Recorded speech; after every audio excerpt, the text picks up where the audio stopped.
राधे राधे भक्तों। आज देखिए, भाग्य में जो होता है वही आपको मिलता है। कथा बहुत अच्छी है। अगर अच्छी लगे तो लाइक करना, सब्सक्राइब करना। चलो वीडियो स्टार्ट करते हैं। प्रिय भक्तगण, आज हम आपको एक कथा का श्रवण करा रहे हैं जो सुनने मात्र से आपके जीवन में सुख, संपत्ति और धन की वर्षा होगी। तो चलिए कथा को प्रारंभ करते हैं। माता पार्वती भगवान शिव से कहती है, प्रभु, मैंने देखा है कि पृथ्वी लोक में कुछ स्त्री और पुरुष अपने साथी के साथ प्यार और समर्पण से जीवन गुजारते हैं। अगर आप यह कहानी सुन रहे हैं तो पूरा सुनिए। इस कथा को आधा अधूरा छोड़कर जाने की गलती मत करिएगा, क्योंकि इस पवित्र कथा को पूरा सुनने से मन चाहा फल की प्राप्ति होगी। इसलिए इस कथा को पूरा सुने। आप शिव भक्त हैं तो भोलेनाथ का अनादर ना करें। कुछ स्त्री और पुरुष एक दूसरे के साथ रहकर अपनी खुशियां बांटते हैं, लेकिन कुछ सालों के बाद आपस में लड़ने लगते हैं। प्रभु, मैं यह जानना चाहती हूँ कि आने वाले जन्म में क्या होगा। फिर वह जोड़ी पति पत्नी के रूप में मिलेंगे कि नहीं, और साथ ही कुछ चर्चा भाग्य के बारे में भी करना चाहती हूँ कि जो कुछ भी लॉस को फाइनली करेंगे। भाग्य में नहीं होता, क्या वो किसी इंसान को मिल सकता है? भगवान शिव कहते हैं, पार्वती, मैं तुम्हारे मन की बात समझ गया। अब मैं तुम्हें एक छोटी सी कहानी सुनाऊंगा। इस कहानी को ध्यान से सुनो। इस कहानी को बड़े ही मन से सुनना, क्योंकि इस कहानी को सुनने से तुम्हें दो ज्ञान की बातें प्राप्त होंगी। पति और पत्नी का संबंध कितने जन्मों तक रहता है, और भाग्य में जो नहीं होता वो कभी नहीं मिलता। प्रिय श्रद्धालुगण, ये कहानी बहुत ही शिक्षाप्रद है, इसलिए कृपया ध्यान दें कि कहानी के आखिर तक जुड़े रहें, क्योंकि एक आधा सुना हुआ कहानी से सिर्फ आधा ज्ञान मिलता है, जो हमारे जीवन में कभी भी उपयोगी नहीं होता। तो चलिए हम कहानी की शुरुआत करते हैं। भगवान शिव ने पार्वती से कहा, एक समय की बात है, एक राजकुमारी थी जिसका नाम रूपमती था, जो पूरी तरह से चरित्रवान थी, जिसकी शादी एक चरित्रवान राजकुमार सौरभ के साथ हुई थी। दोनों ही जीवन का आनंद सुख वैभव के साथ ले रहे थे। धन की कोई कमी नहीं थी, सिर्फ कमी थी तो एक संतान की, जिसको लेकर के रूपमती चिंताग्रस्त रहती थी। समय धीरे धीरे गुजरता गया। एक दिन रूपमती की तबीयत अचानक बहुत खराब हो गई। फिर वो राजकुमार सौरभ से बोली, प्रीतम, मैंने आपकी सारी बात मानी है। मैंने आपकी बहुत सेवा की है और पूजा भी की है, मगर मैं आपको एक खुशी पूरा नहीं कर सकती। वो है संतान को जन्म देने की खुशी। मुझे आभास हो रहा है कि मेरा जीवन कुछ पलों में ही समाप्त होने वाला है। मलाल मत करना मेरे ना रहने के बाद। मेरी यादों के सहारे आप अपना जीवन जीना। मैं आपको वचन देती हूँ, अगले जन्म में फिर आपकी पत्नी बनूंगी। तब मैं आपको संतान की इच्छा अवश्य पूरी करूंगी। और फिर इतना कहकर कि उस रूपमती की मृत्यु हो जाती है। फिर एक दिन सौरभ भी शरीर को त्याग देता है। फिर वो राजकुमार सौरभ एक ऐसे राजा के यहाँ जन्म लेता है जिसकी 100 रानियां थीं, और 100 रानियों के बीच में वो अकेला ही पुत्र था।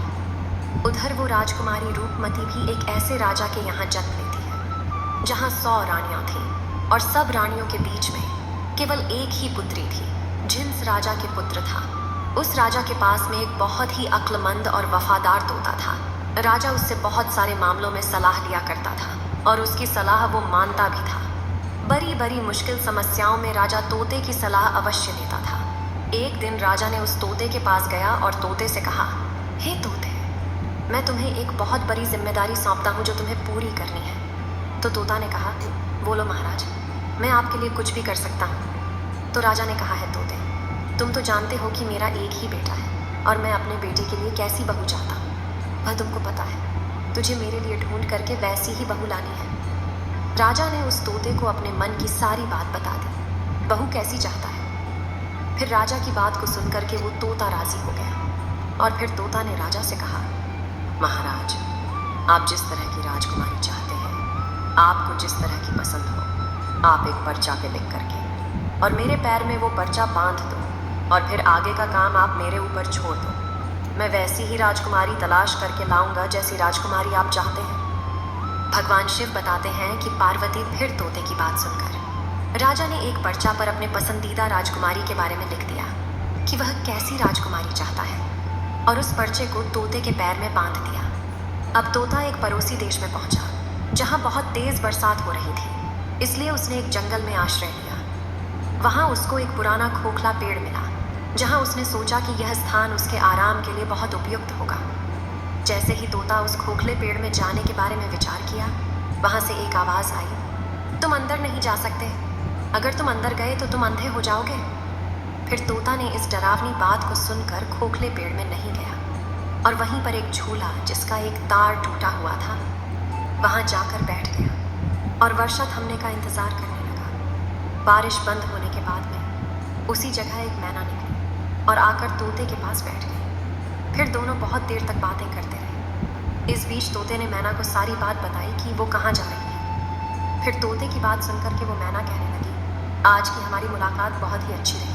और फिर वो तोते से आगे कहती है कि आप अपने मालिक के प्रति जीत में वफादार हैं। मैं भी अपने मालिक के प्रति उतनी ही वफादार हूँ। आप अपने राजा के बेटे के लिए एक ऐसी राजकुमारी की तलाश कर रहे हैं जो उसके अंदर सभी गुण हों। तो मैं भी अपने राजा की बेटी यानी राजकुमारी के लिए ऐसे राजकुमार की तलाश में निकली हूँ जिसके अंदर सारे गुण हों। फिर वो तोता कहने लगा कि हमारे राजा का कहना है कि हम ऐसे घर की राजकुमारी लाएंगे जिस राजा की 100 रानियाँ होनी चाहिए, क्योंकि हमारे राजा को भी 100 रानियाँ हैं। तोता ने मैना से यह गाइस, आज बॉस का कह दिया।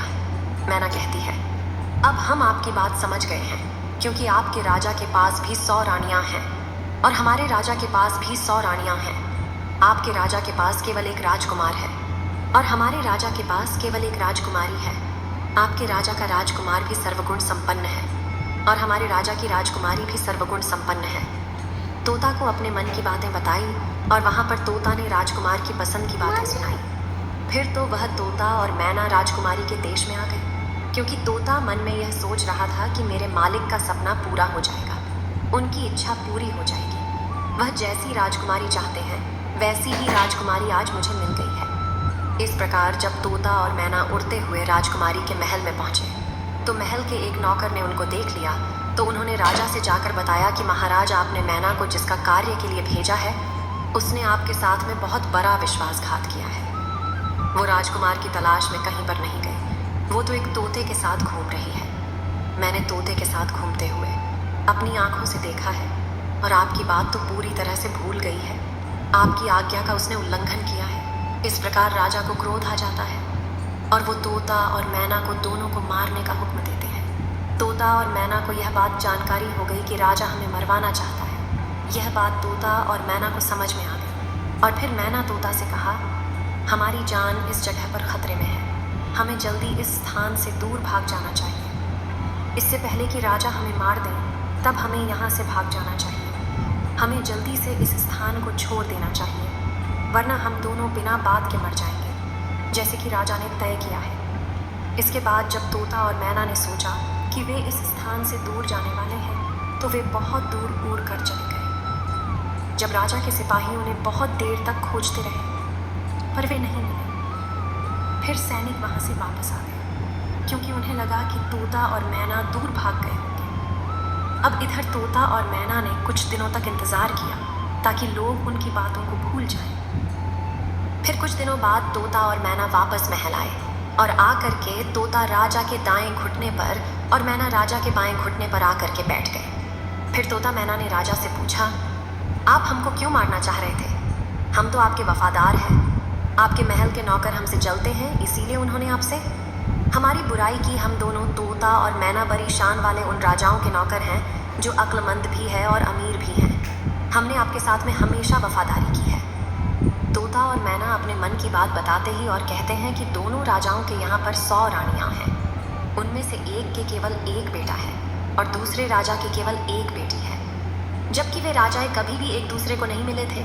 एक राजा को एक ऐसी बहू चाहिए थी जो दूसरे राजा की बेटी जैसी हो और दूसरे राजा को एक वैसा ही दामाद चाहिए था जैसा कि दूसरे राजा का बेटा हो।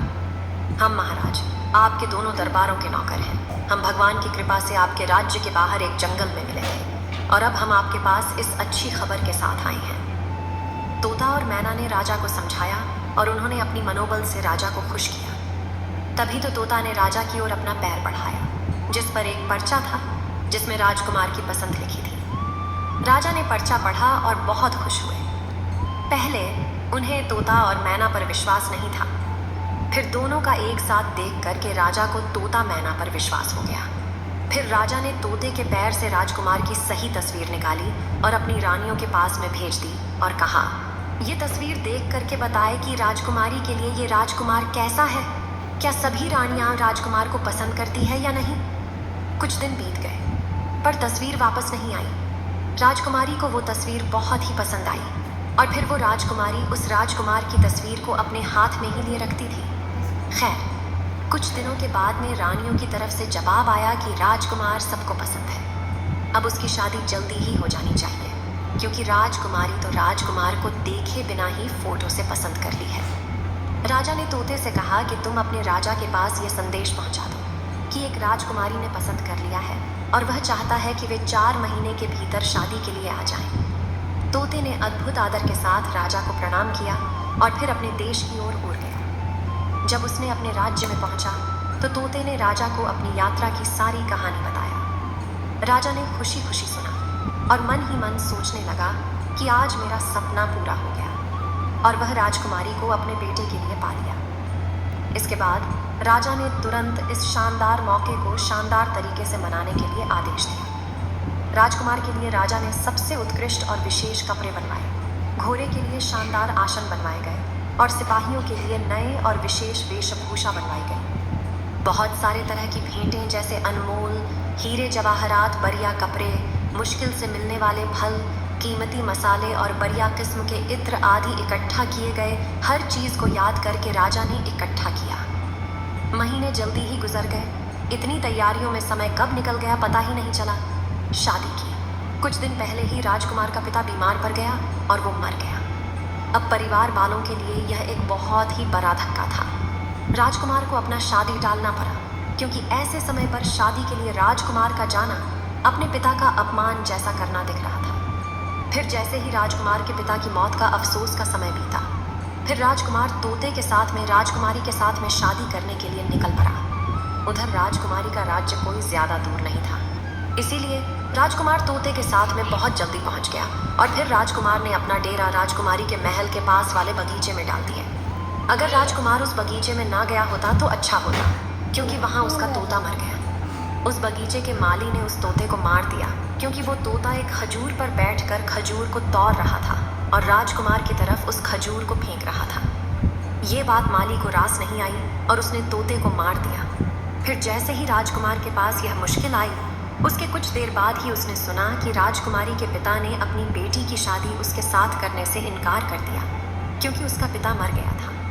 अब बगीचे में डेरा डालने के कुछ दिन बाद ही राजकुमारी अपनी पालकी में बाहर जा रही थी तो इत्तेफाक से वही रास्ता उसके सामने आया जिस रास्ते पर वो बगीचा था। उसने बगीचे पर नजर डाली तो वहाँ राजकुमार को देखा। फिर राजकुमारी उस राजकुमार को पहचान गई, क्योंकि उसकी तस्वीर अभी भी उसके पास में थी। उसने उस समय तो कुछ नहीं कहा और अपनी पालकी ढोने वाले कारों को वापस चलने के लिए कहा, क्योंकि राजकुमारी को अपना प्रेमी मिल गया था। उसी समय उसको सब कुछ बहुत अच्छा लगने लगा। शाम को खाने के समय राजकुमारी ने अपने खाने में से आधा खाना खाया और बचा हुआ आधा खाना राजकुमार की तस्वीर के साथ में राजकुमार को भेज दिया। उसने अपनी नौकरानी से कहा कि वो राजकुमार से कहे कि वो उस खाने को खा ले और अगर वो ना खाए तो उसमें अपनी उंगली घुसा दे। नौकरानी ने वैसा ही किया। राजकुमार ने खाना नहीं खाया तो नौकरानी ने उसको खाने की प्लेट में उंगली घुसाने के लिए कहा। जब उसने प्लेट में रखे चावल में अपनी उंगली घुसाई, उसने सोचा कि राजकुमारी मुझसे प्यार करती है।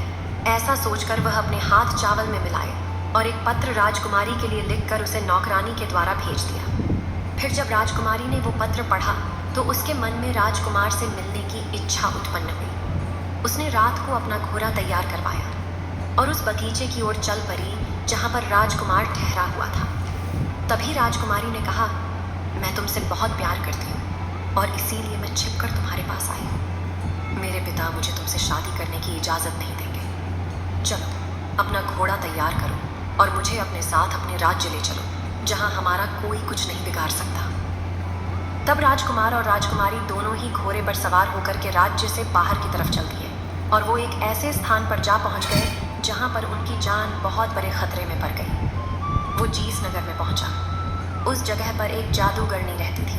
उसकी भी एक बेटी थी। जैसे ही उसकी बेटी ने राजकुमार को देखा तो जादूगरनी की बेटी उस राजकुमार से प्रेम कर बैठी और उससे शादी करने की सोच ली। अब वो जादूगरनी मन में सोचने लगी कि शादी राजकुमार के साथ कैसे होगी। फिर उसने एक तरकीब सोची। फिर वो जादूगरनी की लड़की अपने मन में विचार करने लगी, आखिरकार मेरी शादी इस राजकुमार के साथ कैसे होगी। फिर उसने एक तरकीब सोची और अपनी माँ जादूगरनी से राजकुमार और राजकुमारी को अपने घर खाने के लिए बुलाने के लिए कहा और फिर अपनी बेटी की बात को मान करके उस जादूगरनी ने राजकुमार और राजकुमारी को अपने घर खाने के लिए बुलाया। जब राजकुमार और राजकुमारी उस जादूगरनी के घर जाकर खाना खाने गए तो जादूगरनी ने राजकुमार को एक कमरे में बुलाया और उसके गले में एक लठ का फंदा डाल दिया।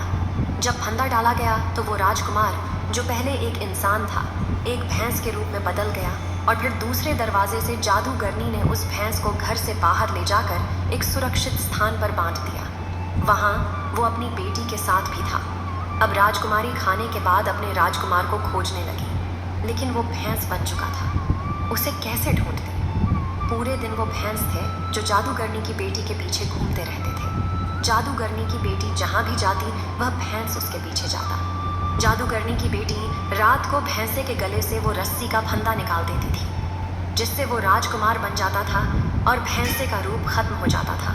और जैसे ही सुबह होता था वैसे ही वो रस्सी का फंदा फिर राजकुमार के गले में डाल करके उसे भैंसा बना देती थी और दिन भर उसे बाहर घूमती थी। उधर राजकुमारी को राजकुमार से बिना मिले कई दिन हो गए थे। राजकुमारी पागलों की तरह अपने राजकुमार को ढूंढ रही थी। वो बहुत ही दुखी थी। उसको पता ही नहीं था कि अब वो करे तो क्या करे। आखिरकार राजकुमार उसको छोड़कर कहाँ चला गया। कभी राजकुमारी मन में सोचने लगती कि राजकुमार ने मुझे धोखा दे दिया, कभी सोचती कि मुझे धोखा नहीं दे सकता है, वो मुझे बहुत प्यार करता है, मैं भी उससे बहुत प्यार करती हूँ, कहीं ऐसा तो नहीं किसी ने उसका कत्ल कर दिया हो। उस राजकुमारी ने एक आदमी का रूप धारण किया और उस नगर के राजा के पास गई और उससे अपने मन की बात कही। उधर राजा राजकुमारी की शक्ल, सूरत और बोलने के ढंग से बहुत ही प्रभावित हुआ। फिर राजा ने अपने दरबार में उस राजकुमारी को कोतवाल के पद पर नियुक्त कर दिया। जब वो राजकुमारी कोतवाल बन जाती है, क्योंकि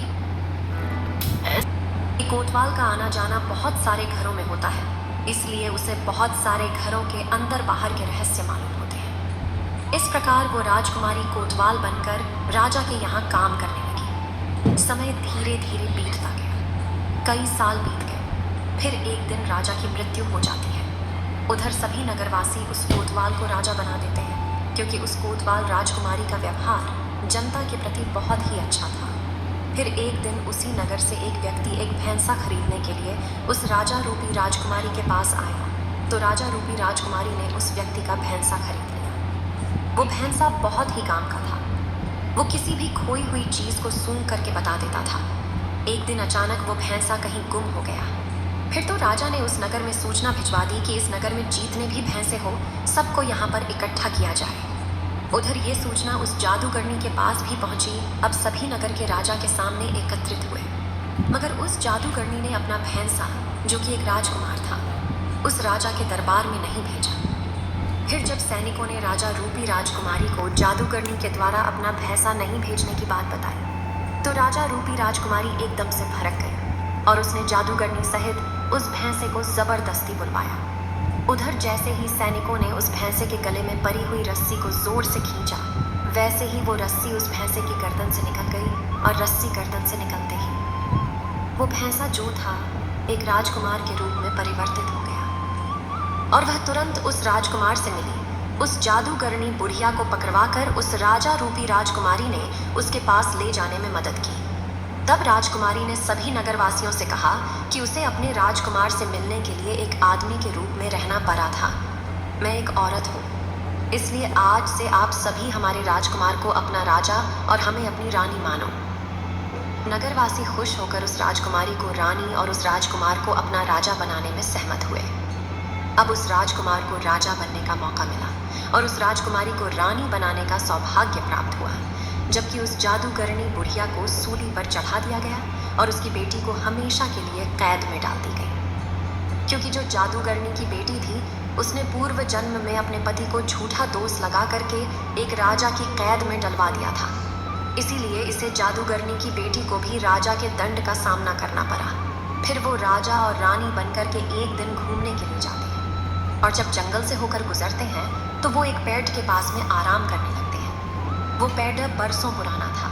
उस पर राजकुमार और राजकुमारी ने अपने पूर्व जन्म में एक प्रेम चिन्ह बनाया था जो पूरी तरह से सुरक्षित था। फिर तो उस राजकुमार और राजकुमारी की नज़र जैसे ही उस प्रेम चिन्ह पर पड़ती है तो एकदम से दोनों को अपनी पुराने जीवन की सारी गाथा याद आ जाती है। पुराने जीवन की पुराने जन्म की सारी बातें याद आ जाती हैं और उनके जीवन में एक खुशी की लहर दौड़ जाती है। फिर वो राजकुमारी बोलती है, मुझे सब समझ में आ गया। मैं आपसे बहुत प्यार करती थी, आप भी मुझसे बहुत प्यार करते थे। मैंने आपकी बहुत सेवा की थी। केवल मेरे मन में एक ख्वाब था कि मैं आपकी खुशी के लिए एक संतान को जन्म नहीं दे सकी, लेकिन इस जन्म में फिर हम दोनों मिले हैं और पति पत्नी के रूप में मिले हैं क्योंकि ये हमारा सच्चा प्यार था। इसलिए हम दोनों एक होकर मिले और मुझे पूरा यकीन है कि इस जन्म में भगवान हमारी मनोकामना सुनेंगे और आपको संतान का सुख अवश्य मिलेगा। भगवान शिव कहते हैं, पार्वती, समय चलते चलते सब पिछले जन्म के कर्मों का फल अवश्य मिलता है। और फिर वो राजकुमारी गर्भ धारण करती है और समय आने पर एक सुंदर संतान को जन्म देती है। इस प्रकार एक पत्नी अगले जन्म में आकर अपने पति को भी पाती है और पति की खुशी के लिए एक पुत्र रत्न को भी जन्म देती है।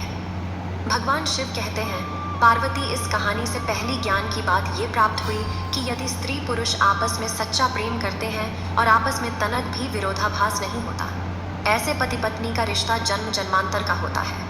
वहीं अगर स्त्री पुरुष को धोखा देती है तो उसे भी धोखा मिलता है, और यदि पुरुष स्त्री को धोखा देता है तो पुरुष को भी धोखा मिलता है।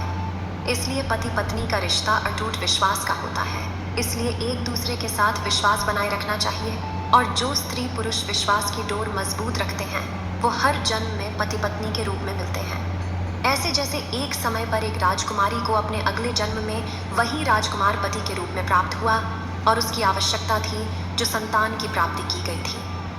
फिर उसे अगले जन्म में संतान का सुख भी प्राप्त हुआ। भगवान शिव कहते हैं कि पार्वती इस कहानी से एक दूसरे जीवन का ज्ञान प्राप्त की। जो कुछ भी किसी के भाग्य में नहीं होता वह कभी नहीं हो सकता है, क्योंकि जादूगरनी की बेटी का चरित्र सही नहीं था। वह अपनी जादुई शक्ति का सहारा लेकर राजकुमार को प्राप्त करना चाहती थी, जो कि राजकुमार उसके भाग्य में नहीं था। इसलिए वह उस राजकुमार को प्राप्त नहीं कर सकी, क्योंकि जो भाग्य में नहीं होता वह कभी नहीं हो सकता। राजकुमार केवल उस राजकुमारी के भाग्य में था, इसलिए इतनी सारी कठिनाइयों के बावजूद भी उस राजकुमारी को उसके पूर्व जन्म के पति राजकुमार के रूप में प्राप्त हुआ। अब भगवान शिव कहते हैं कि पति पत्नी का रिश्ता जन्म जन्मांतर का होता है। इसलिए इस रिश्ते में हमें हमेशा पत्नी के प्रति विश्वास बनाए रखना चाहिए और पूरी तरह से एक दूसरे के आदर्श का पालन करना चाहिए। और जो कुछ भी हमारे भाग्य में नहीं होता वह चाहे हम कितना भी प्रयास कर लें वो हमारे पास नहीं आता। इसलिए कभी भी गलत रास्ते पर न जाने की बजाय सही मार्ग पर चलने की कोशिश करनी चाहिए, अन्यथा हमें गलत परिणाम सहने पड़ सकते हैं। जैसे कि उस जादूगरनी की बेटी को राजा ने हमेशा के लिए कैद में डाल दिया और उसका सारा जीवन जेल में गुजर गया।